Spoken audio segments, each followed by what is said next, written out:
సిరియాలోని Damascus ప్రాంతంలో తాజాగా మరొకసారి ఇజ్రాయెల్ డిఫెన్స్ ఫోర్స్ దాడి చేసింది.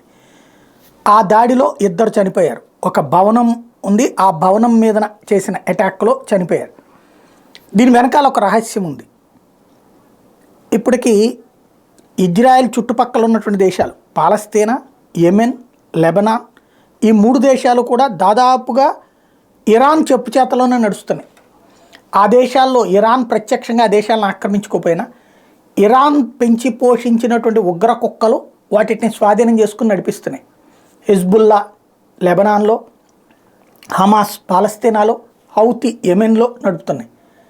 ఈ బృందాలన్నిట్లలో ఉన్నటువంటి ఎక్స్పర్ట్లు కొంతమందిని పెట్టి సిరియాను కూడా అట్లా తన బాట పట్టాలనుకుంటారు. అయితే సిరియాలో ఆల్రెడీ అమెరికన్ దళాలు, రష్యన్ దళాలు, ఇజ్రాయెల్ దళాలు, సిరియా దళాలు ఇన్ని ఉండేటప్పటికీ ఇప్పటిదాకా వర్కౌట్ కావట్లేదు. ఈ మధ్యనే ఇరాన్ క్రమంగా తన ఆధిపత్యాన్ని ప్రదర్శించేందుకోసమని కొంతమంది ఎక్స్పర్ట్స్ని, ఇరాన్కి సంబంధించిన సైనికాధికారుల్ని, ఇరాన్కి సంబంధించిన గూఢచర్య విభాగాన్ని అక్కడికి పంపించి ఈ రష్యాకి సంబంధించినటువంటి వాళ్ళతో క్రోడీకరించుకుంటూ అమెరికన్ ఇజ్రాయెల్ గ్రూప్స్ని దెబ్బతీసి పూర్తిగా సిరియాని కూడా ఒక పాలస్తీనాలాగా తయారు చేయాలనుకుంటుంది. ఇది గమనించి అప్పటి నుండి అటు అమెరికా, ఇటు పక్కన ఇజ్రాయెల్ ఎవరైతే అట్లాంటి అధికారులు అక్కడికి చేరతారో సిరియాలోకి, ఆ అధికారులు లేకపోతే వాళ్ళకి సంబంధించిన క్రియాశీల పాత్ర పోషించేవాళ్ళు ఎక్కడుంటే ఆ భవనాన్ని పేల్చేస్తుంది, మిస్సైల్స్ ద్వారానో డ్రోన్స్ ద్వారానో. ఇది సిరియాలో జరుగుతున్నటువంటి బ్లాస్ట్ల వెనకాల ఉన్నటువంటి రహస్యం.